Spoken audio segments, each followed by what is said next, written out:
and you can like, there's like a lot more places to go. So like, you don't feel like actually surrounded. Oh my gosh. I Oh, you just almost dead, actually almost died. bruh. Uh-huh. This guy's hitting me, but what?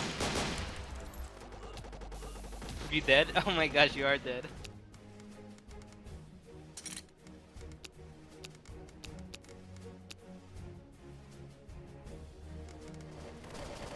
Alright, so I wanted the main focus of this video to just be on the changes to zombies, or just zombies in general, if you didn't play the original game. So I'm just going to talk about that real quick. Thought it would be a bit easier if I just talked about it. So first of all, as you kind of saw in those clips, I basically didn't even react because of the basic zombies hitting me. In the original R2D game, if you got hit by a basic zombie, just a normal infected, it would just do 10 damage to you, and then there would kind of be like a bit of a invincibility period where that zombie couldn't hit you again. I don't think any zombie could hit you again and do damage to you. You kind of just turned invincible for a bit. But in this game, you don't really have that. So what happened in the first game is if you were kind of just sitting there and getting hit, you would take 10 damage, 10 damage, 10 damage. But in Ready to Die, what happens is if they're just spamming left click on you as a zombie, you're gonna take 10 damage, 10 damage, 10 damage extremely quickly. On top of that, they also nerfed punching and kicking in this game, which means you can't rely on those to protect you from basic zombies. So that's why I decided to bring the Tim Pot, because it's free and it provides better protection against basic zombies than punching and kicking would. Another thing to note is that these smaller melees are actually kind of hard to hit the zombies with compared to the bigger ones, which is also something new, but it's not too much of a problem because, I mean, you're gonna hit them eventually, and two, it's mainly just the protection that you need.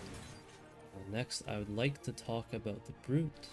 So the Brute got buffed significantly in this game, as you kind of saw at the start. I was kind of killing a couple people there. So first of all, the club as it travels in the air is faster. Secondly, the actual animation when he throws the club is a lot quicker, it's a lot smoother, there's less wind up. Third, he does more damage when it lands. The explosion does more damage, and the explosion is also bigger. On top of that, he also has more health. So the Brute is very deadly compared to how he was in R2D. The other zombies also got a couple tweaks. The Elemental does a lot of damage when it explodes now. Significantly more, maybe double or more than double what it did in the original. Leapers actually do less damage. As far as I can tell, they kind of nerfed how fast you can click on them. Tickers actually have a new interesting thing where if you're standing near a ticker as a zombie, it heals you. And it also heals you if you're standing near the radiation puddles that they leave behind. And finally, the Edgar actually also got nerfed, kind of like the Leaper. I don't know why, but they made it a lot harder to hit people with the tongue. So overall, the zombies that you really need to worry about are the basic zombies and the Brute. Elementals you can kind of just not go near, just don't let them get on top of you. But basic zombies are pretty hard to avoid because they're everywhere, so you can just deal with that by bringing a melee. But Brutes you can only really counter by just always staying aware and watching out for when they spawn, because if you let your guard down for just a moment, stand still, suddenly you might just get one shot by a club, because that's how strong they are in this game. And I would not recommend trying to 1v1 a Brute. I know in the original game that was one of my favorite things to do. You could just kind of juke him out, dodge his clubs, punch him in the face, and then kind of just kill him.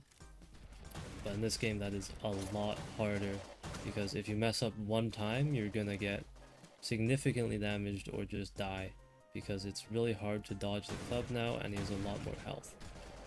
So that's about all I wanted to say. And some comments on the wingmaster and my loadout. Honestly, things are going pretty good. I've already made a decent amount of money and I've ranked up as well. So I think the next video will just kind of be a bit of a farming montage, and hopefully I'll be able to pick up a new weapon sometime soon. And I'm looking quite forward to that because the wingmaster isn't the most exciting weapon, although it is a good weapon. So thanks for watching and good luck grinding.